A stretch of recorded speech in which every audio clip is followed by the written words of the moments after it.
Assalamualaikum warahmatullahi wabarakatuh. Perkenalkan, nama saya Sulistiawati dari kelas 11 TKJ 1. Di sini saya akan menjelaskan materi tentang akses kontrol list. Di sini ada definisi ACL. Yang pertama, daftar kontrol akses. ACL adalah daftar izin yang terkait dengan sumber daya sistem atau objek atau fasilitas. ACL menentukan penggunaan atau proses sistem yang mana diberikan akses ke sumber daya serta operasi apa yang diizinkan pada sumber daya tertentu. Lalu yang kedua ada entry ACL. Setiap entry dalam ACL menentukan subjek dan operasi. Misalnya jika sebuah objek file memiliki ACL yang berisi alias, read, write, Bob, Reid. Ini akan memberikan izin kepada Alice untuk membaca dan menulis file dan memberikan izin kepada Bob hanya untuk membacanya. Selanjutnya ada implementasi ACL. Yang pertama ada sistem file ACL.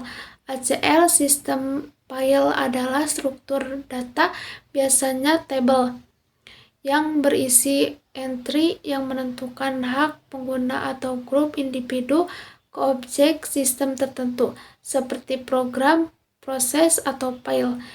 Entry ini dikenal sebagai access control entry atau ACES di Microsoft, Windows NT, OpenVMS, dan sistem operasi mirip Unix seperti Linux, macOS, dan Solaris.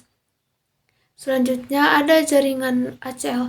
Pada beberapa jenis perangkat keras komputer proprietary atau khususnya router dan switch, akses control list menyediakan aturan yang diterapkan ke nomor port atau alamat IP yang tersedia di host atau layer 3 lainnya, masing-masing dengan daftar host dan atau jaringan yang diizinkan untuk menggunakan layanan. Selanjutnya ada jenis-jenis ACL. Yang pertama ada Discretionary Access Control List atau DACL. DACL mengidentifikasi pihak terpercaya yang diizinkan atau ditolak akses ke objek yang dapat diamankan. Yang kedua ada System Access Control List atau SACL. SACL memungkinkan administrator untuk mencatat upaya untuk mengakses objek yang diamankan. Yang ketiga ada standar ACLS. ACL standar mengamankan jaringan hanya dengan menggunakan alamat IP sumber. Lalu yang terakhir ada Extended ACLS. ACL yang diperluas dalam membedakan lalu lintas IP. Selanjutnya ada cara kerja ACL. Yang pertama ada definisi hak akses.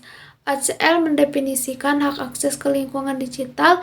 ACL didasarkan pada aturan untuk memberikan atau menolak akses ketika penggunaan mencoba mengakses jaringan file atau direktor dalam sistem. Yang kedua ada penyaringan lalu lintas. Untuk ACL jaringan, daftar berisi aturan untuk menentukan pembaruan atau paket routing yang mana yang akan diizinkan, akses atau ditolak dari jaringan. ACL bertindak sebagai filter pada router dan switch. Kriteria penyaringan didasarkan pada elemen seperti sumber alamat IP, tujuan alamat IP, prosedur paket, port sumber, dan port tujuan. Yang ketiga ada pemeriksaan izin. Ketika pengguna dalam jaringan Anda meminta database tertentu, sistem operasi merujuk ke daftar kontrol akses untuk menentukan apakah tindakan tersebut diizinkan. Lalu di sini ada subjek 2. Tulis judul. Yang pertama ada keamanan jaringan. ACL digunakan untuk memfilter akses ke jaringan yang aman. Daftar ini berisi aturan untuk jenis lalu lintas dan aktivitas apa yang diizinkan di jaringan.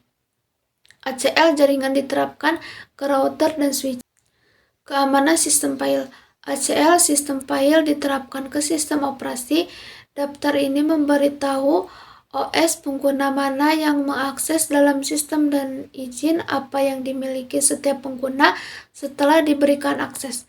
Yang ketiga ada kontrol akses objek. ACL menyediakan kontrol akses ke objek Microsoft Active Directory Service, Active Directory Service Interface atau ADSI, menyertakan rutinitas untuk membuat dan memodifikasi isi ACL ini. Lalu di sini ada kesimpulan, ACL adalah mekanisme penting untuk mengontrol akses ke sumber daya sistem dengan memahami cara kerja ACL dan berbagai jenisnya. Administrator dapat mengimplementasikan kebijakan keamanan yang efektif untuk melindungi data dan sistem mereka.